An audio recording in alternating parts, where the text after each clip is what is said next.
Tez vaxtda həyatına baş verəcək dəyişikliklərə baxaq bu dəfə. Bir həftə, nə bilim, 10 gün və 1 ay içində nələr baş verəcək? Tez bir vaxtda. Gəl baxaq. Bir həftə içində həyatında baş verəcək hansısa bir hadisə. 10 gün içində və 1 ay içində. 10 gün deyəndə, yəni 2 həftə zad da ola bilər də. Çox dərinə getməyək. Bir həftə içində həyatında baş verəcək yeniliklər.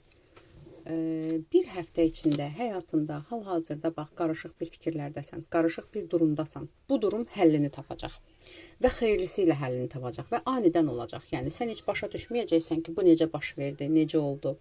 Tez bir vaxtda hansısa bu dəqiqə sıxıntıda olduğun, qərarsız olduğun bir durum çox rahatlıqla həllini tapacaq və sevinəcəksən, sevinəcəyin bir durum yaranacaq.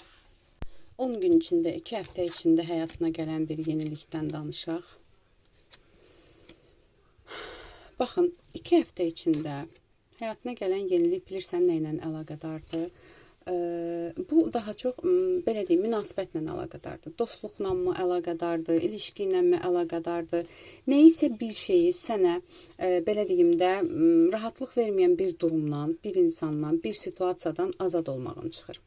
Bu daha çox, baxın, bu dəqiqə tutaq ki, ayrılmaq istəyirsinizsə, ayrılıq qərarı verirsiniz. Tutaq ki, toksik bir ilişkidəsənsə, o ilişkini kəsirsən. Toksik bir dostluqdasansa, o dostluğu kəsirsən. Yəni, burada əlaqəni kəsib yeni bir yol başlanğıcı çıxır. Daha çox, yenə deyirəm, bu dostluqla, ilişki ilə əlaqədardır. Çünki burada əlaqənin bitməyi və sənin xeyrinə olan bir bitiş çıxır burada. Hansı ki, çoxdandır qərar vermişdin, ayrılmaq istədiyin bir durum var idi, bir insan var idi, bir dostluq var idi və hər nədirsə konkret bir qərar verirsən və bu durumu bitirirsən. Bununla əlaqədardır. Bir ay içində gələn yenilik nədir? Bir ay içində gələn yenilik burada daha çox sənə xəbərdarlıqdır, maddiyatla əlaqədar olan bir xəbərdarlıqdır. Maddiyatla əlaqədar bir mübarizədir, işlə əlaqədar bir mübarizədir və aparacağın mübarizənin nəticəsi necə olacaq? Aparacağın bir mübarizənin nəticəsi də sənə bolluq, bərəkət gətirəcək bir mübarizə olacaq. Burada səhhətindən əlaqədar da ola bilər ki, baxın, bir problemlə əlaqədar, səhhətinlə əlaqədar müalicə alırsanmı və ya bir sıxıntın varmı, xəstəlik var bu dəqiqə, tutaq ki, onunla mübarizə aparıb qalib gəlirsən.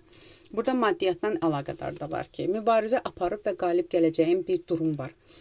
Bu, yenə deyirəm, həm səhhətindən əlaqədar ola bilər, həm iş durumundan, maddiyyat durumundan əlaqədar ola bilər. Tutaq ki, kimdənsə pulunu ala bilmirsən, mübarizə ilə qırğından, burada məhkəməlik durum da var.